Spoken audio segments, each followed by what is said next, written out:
Yes, children, those who are there, listen, yesterday when I have told you this will be the second last chapter for your book, Contemporary World Politics. And I have started with, yesterday I have given you a brief history of the evolution of the U.N.O. That means under what circumstances the U.N.O. was formed. And I told you that in your book you will not be having that much of record which has been given. Clear? So I told you that I will bring my book and I will give you some parts which are not there in your book. I will give you those parts. And the part which is not directly given in your book is the objectives with which the U.N.O. was formed. The objective.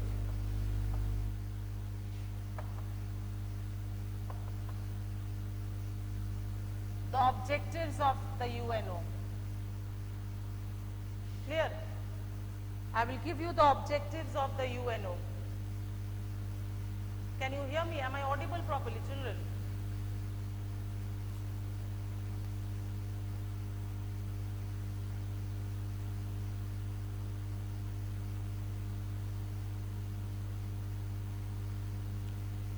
Now, in your book I told you that the objective part of the U.N.O. is not given properly, and as you have seen in the change version of your syllabus, U.N.O., UNESCO and UNICEF, these will be the U.N.O. as a whole, and two important agencies under U.N.O. that will be the UNESCO and the UNICEF. UNESCO and UNICEF, it's given in very brief in your book. It's not given actually, the PDF which have been supplied, there a bit has been mentioned there. And with regard to objectives, I told you that I will be giving you the other day. So today I have tried to remember it very well so that I can carry the book with me.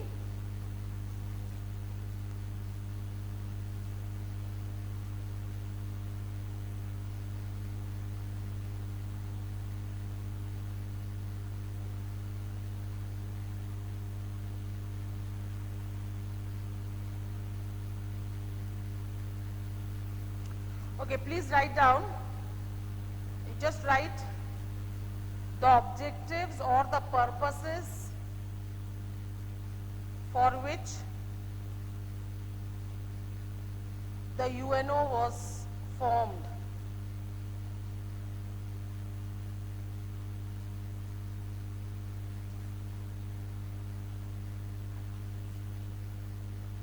Clear?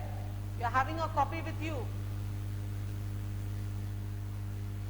I told you that next day I will give you that. So, okay.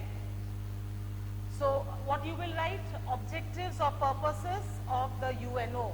That means the objectives or the purpose for which the U.N.O. was established in the year 1945. And yesterday only I have told you it was under the Atlantic Charter in 1945, 24th of October. Under the American President Franklin Roosevelt and the Prime Minister of Britain Churchill. You know, these were the founder members of the U.N.O. And today the purpose or the objective with which the U.N.O. was formed, I will give you that. So write the purpose of the UN.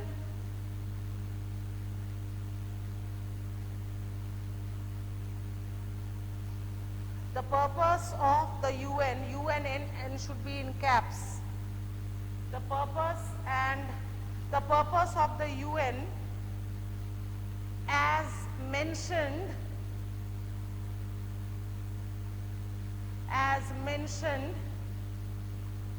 in the Atlantic Charter, A capital, C capital.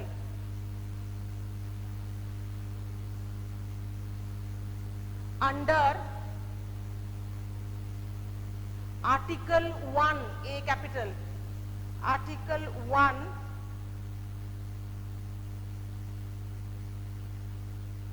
states states that the UN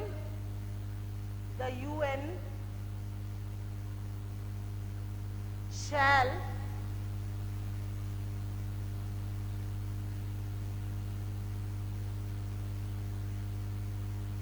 perform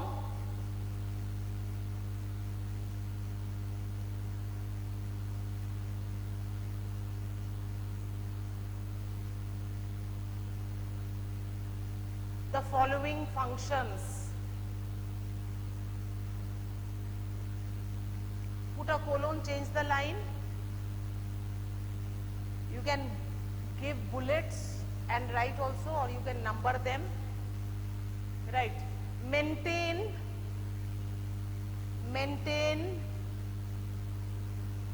international peace and security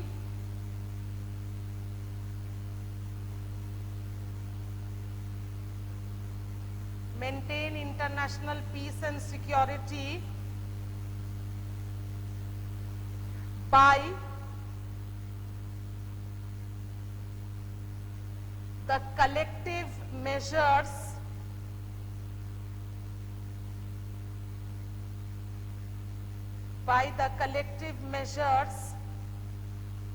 for the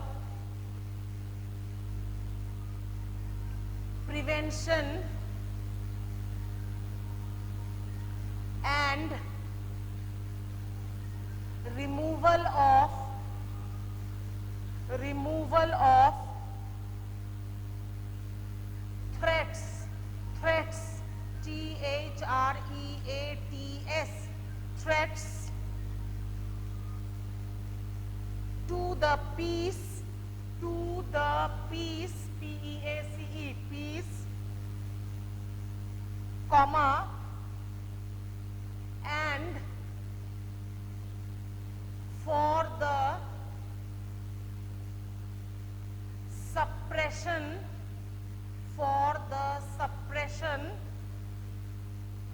of acts of aggression, A-G-G-R-E-S-S-I-O-N, aggression, or any other breaches, B-R-E-A-C-H-E-S, breaches of peace, full stop, change the line. Next point, develop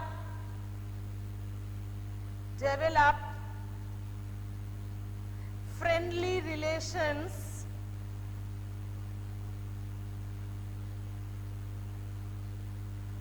among nations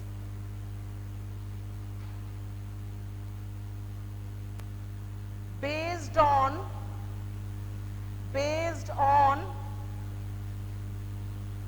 respect,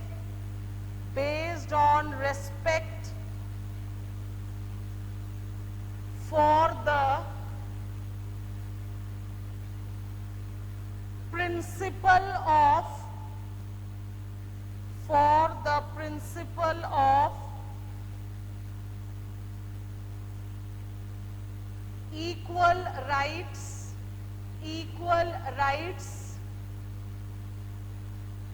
and self-determination should be in a hyphen, self-determination of people, comma, and to take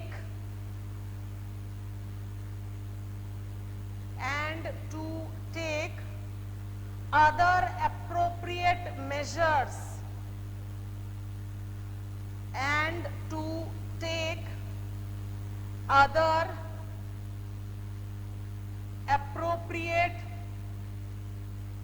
measures to strengthen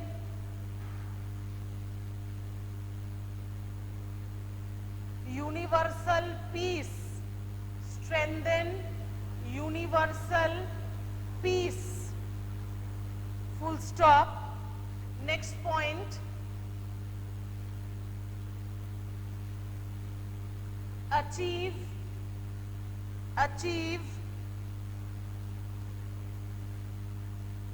international cooperation, achieve international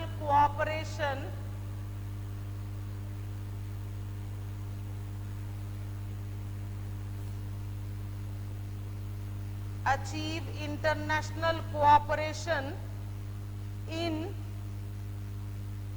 solving international problems of an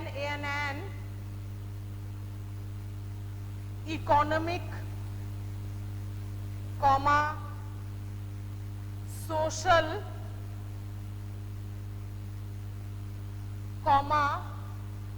cultural or humanitarian character,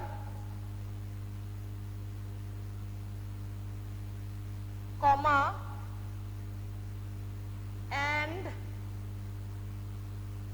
in promoting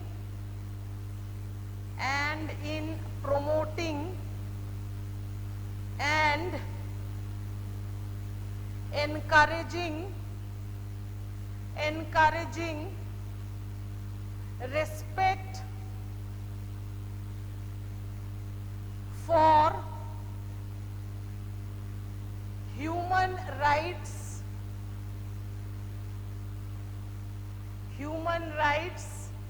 and fundamental freedom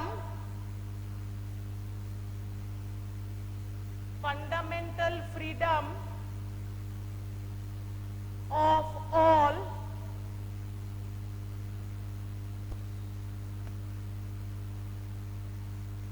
without any discrimination,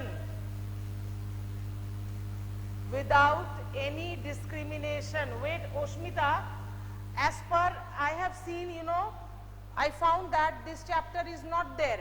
But did you get any information that this chapter is there or not? But the syllabus which I have got, there is no mention of this chapter. But once again, let me check it.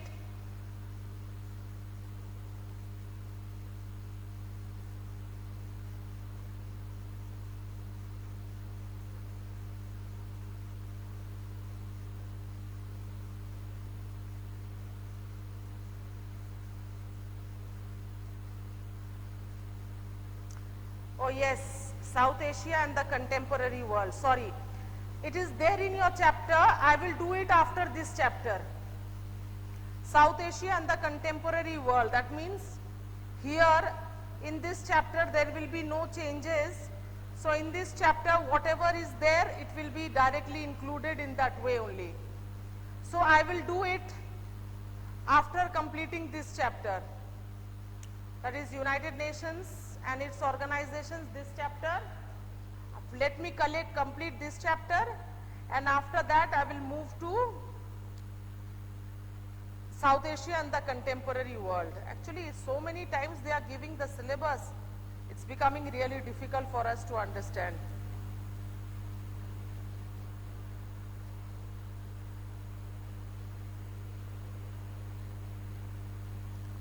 Okay, next point.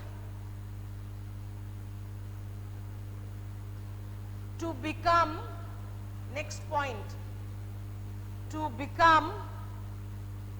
a center for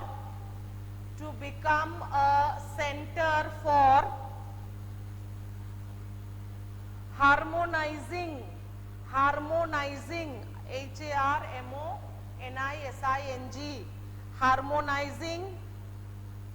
the actions of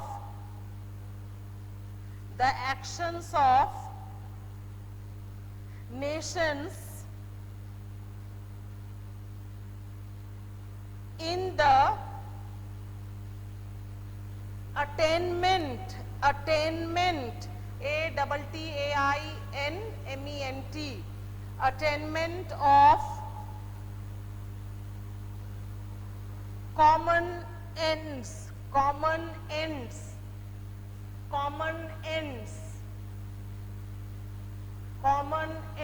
full stop. Now this, see, when I have started this answer, I have told you this, the powers which, the objectives which have been mentioned under Article 1. These 4 points were under Article 1. Now certain points I will make you write from Article 2. So just write above, change the line, just write Article 2, underline it. And write down the first point under Article 2.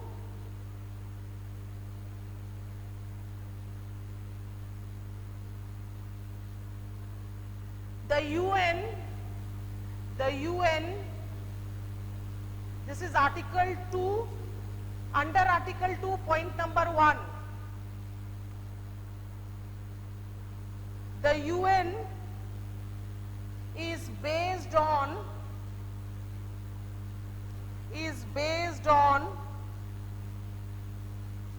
the principle of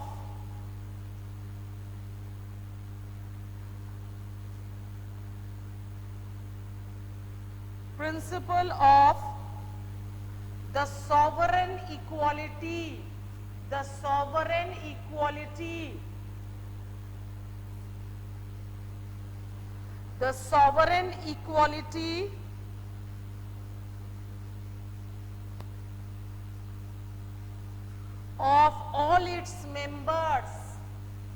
equality, of all its members, full stop. Point number 2, next point, change the line, next point.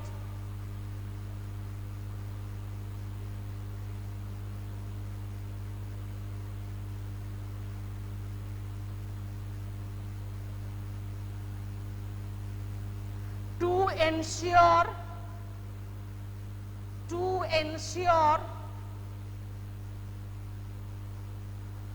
all the members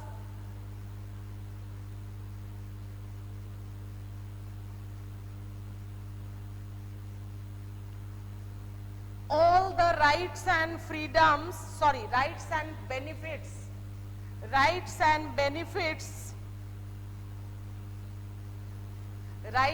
benefits for becoming a member of the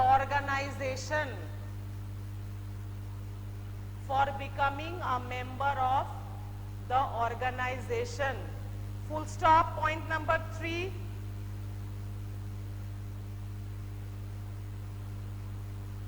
all members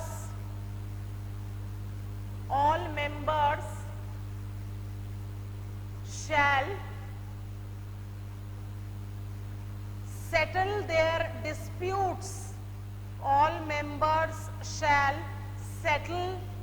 their disputes,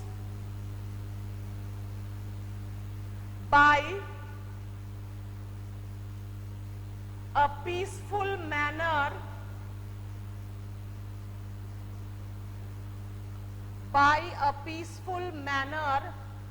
without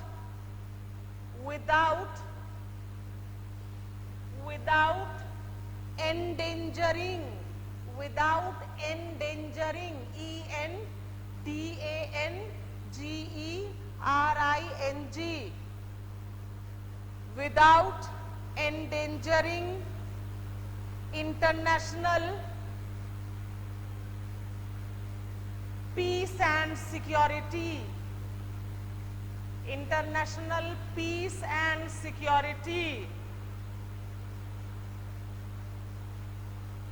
Full stop. Next point.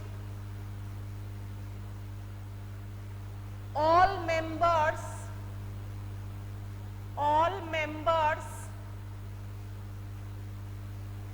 shall refrain, R-E-F-R-A-I-N,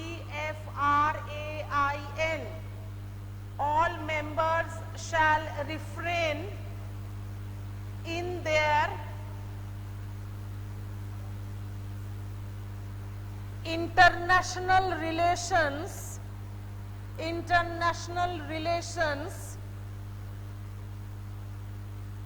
from the threat, T-H-R-E-A-T, threat or use of force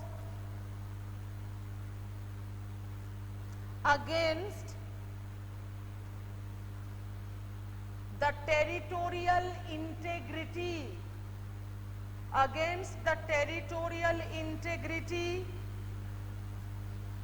or political independence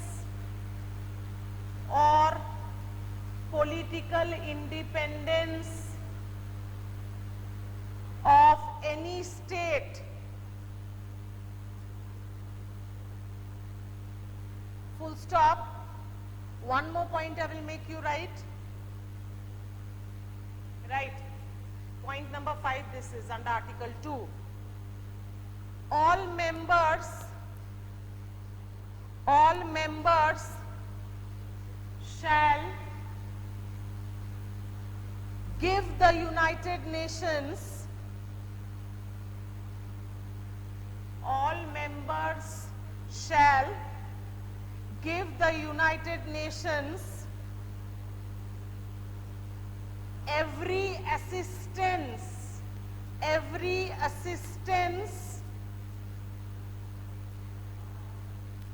in any action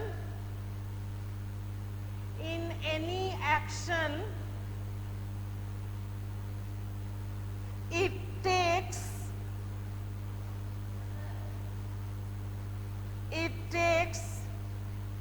in accordance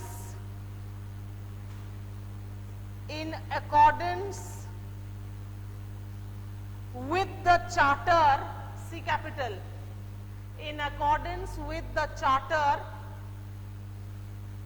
and shall refrain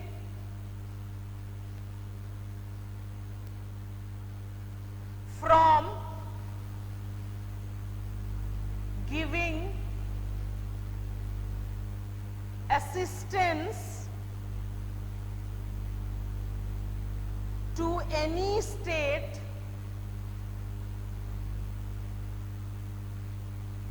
against the United Nations,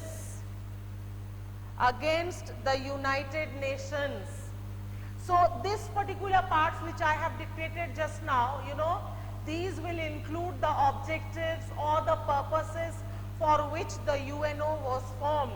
Clear? The part on U.N.O is not given in your book, although the chapter is included. Very specifically about the U.N.O is not mentioned, but U.N.O has been mentioned in the revised syllabus, that U.N.O as a whole will be coming, and together with that 2 specific agencies has been mentioned. One is the UNESCO and another one is the UNICEF. Clear? So this year we will have to do in this way, because the books which have been suggested is of a old edition and the syllabus is the revised one. So let us see how far we can do. So from the objectives just now I have made you write, you can understand that the sole purpose for which the U.N.O was formed was actually maintenance of international peace and security. And especially those countries who have become a member of U.N.O, all help will be given to that country. And who has become a member of the U.N.O now cannot go and provide help to any other country who is not a member of the U.N.O. Clear? So please go through the objectives part which I have made you write, and the evolution part you will get it in your books itself. Yesterday the part which I have discussed. Clear? Okay, thank you very much. We will meet in the next class again.